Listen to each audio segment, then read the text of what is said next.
Not enough aid cars and ambulances were available to take all the carbon monoxide poisoned workers to the hospital. Some had to go by private vehicle.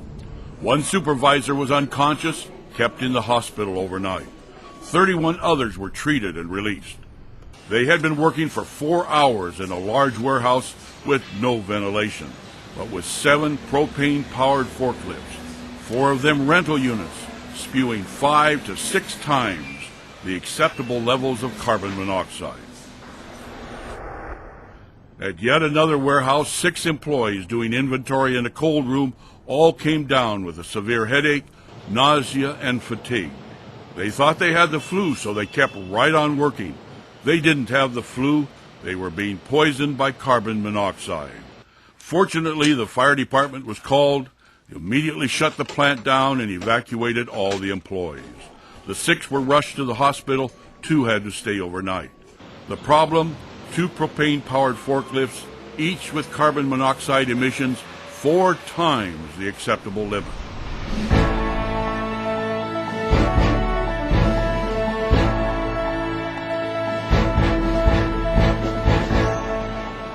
The examples illustrate what can happen when workers wrongly assume that if forklifts are powered by propane, they don't need to worry about carbon monoxide. Or they were unaware that there's a hazard present from propane-powered forklifts. All fuel-powered forklifts operated inside buildings must be properly maintained and constantly monitored to make sure that carbon monoxide emissions are kept below 1%. If they aren't, and if adequate ventilation isn't provided as well, other workers besides the forklift operator can be poisoned.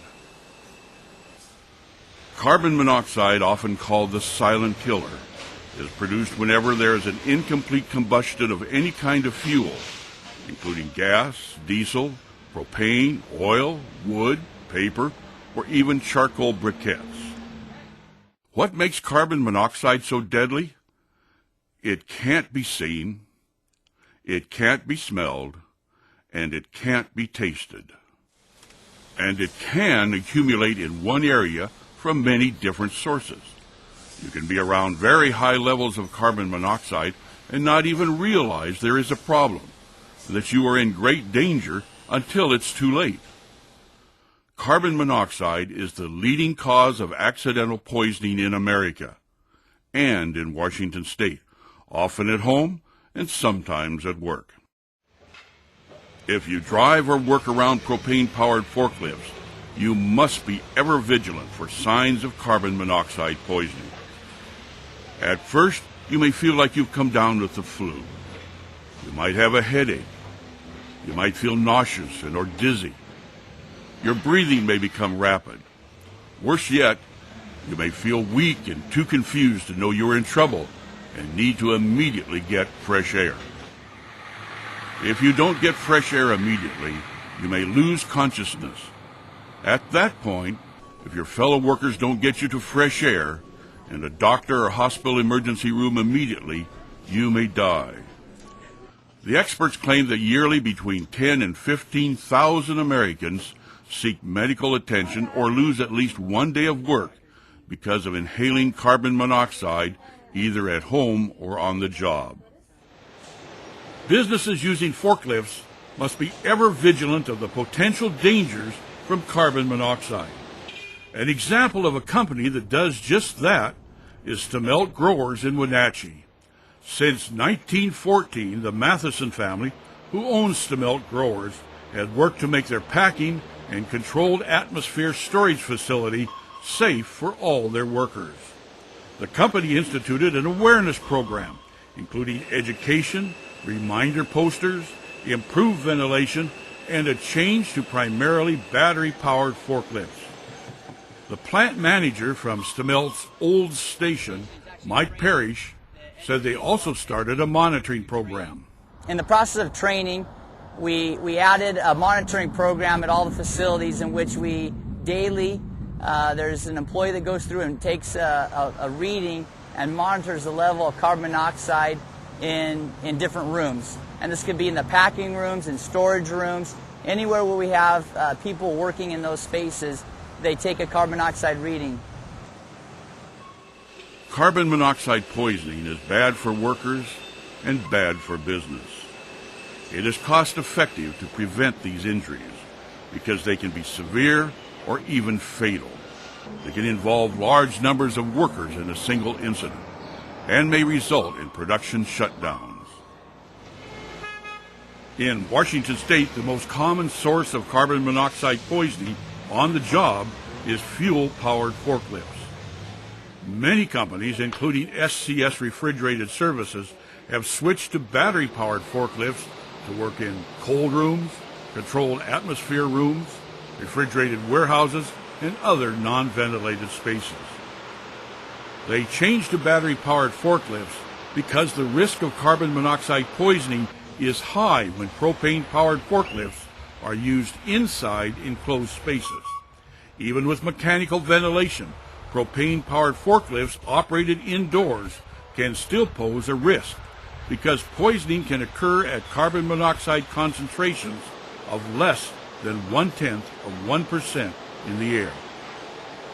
The propane-powered forklift is not the only source of carbon monoxide. Here are some other culprits: propane space heaters or salamanders, gasoline pressure washers, propane-powered floor polishers, gasoline concrete cutters, and barbecues, both propane and briquettes. None of this equipment should be used in an enclosed room or space without adequate ventilation and a supply of constant fresh air. You should also have a carbon monoxide early warning system and, if possible, a personal wearable detector. In addition to the stationary monitors, periodic sampling of the work area should be conducted. What can you do about it? How can you make your work environment safer from carbon monoxide? First and most importantly, if you suspect carbon monoxide poisoning, immediately stop whatever you're doing and get to fresh air. Then seek medical attention. If a fellow worker is showing the signs of carbon monoxide poisoning, help them get to fresh air. The poisoning may have made them incapable of knowing what to do. Carbon monoxide does not accumulate in the body once exposure has stopped and fresh air is supplied. The lungs will exhale the carbon monoxide. If exposure is great enough, pure oxygen may be needed. But if you're not immediately faced with carbon monoxide poisoning, there are things you can do to make the work environment safer. First, drivers should turn off their forklifts when not in use. Do not let them idle. Keep forklift engines tuned to reduce the carbon monoxide being produced. When engines are properly tuned, the carbon monoxide emissions are greatly reduced and the fuel is used more efficiently. There are significant cost savings in fuel. It's a win-win situation. Tim Babbitt, a certified trainer and lead technician for CB Toyota Lift, tells why and shows how. This engine is so far out of tune, it is very costly to operate and very unsafe. It will cost the company approximately $5,000 a year if it has a 3-shift operation. Let's bring this engine back into specs and tune it up.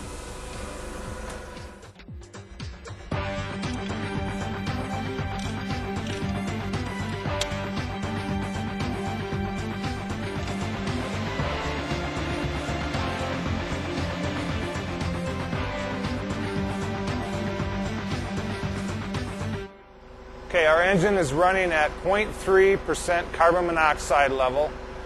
The acceptable range is between 0.3 and 0.7% carbon monoxide.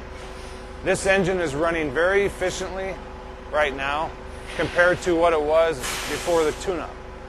We now have an efficient running engine that is safer to use and that will save you a lot of money. Be especially aware of any rental units. They might not be properly tuned. In the past, rental units have been the source of carbon monoxide poisoning. A catalytic converter may reduce the emissions by 70 to 90%. But this depends on a lot of factors. and it still might not be enough to prevent carbon monoxide poisoning in an unventilated space, such as a controlled atmosphere room.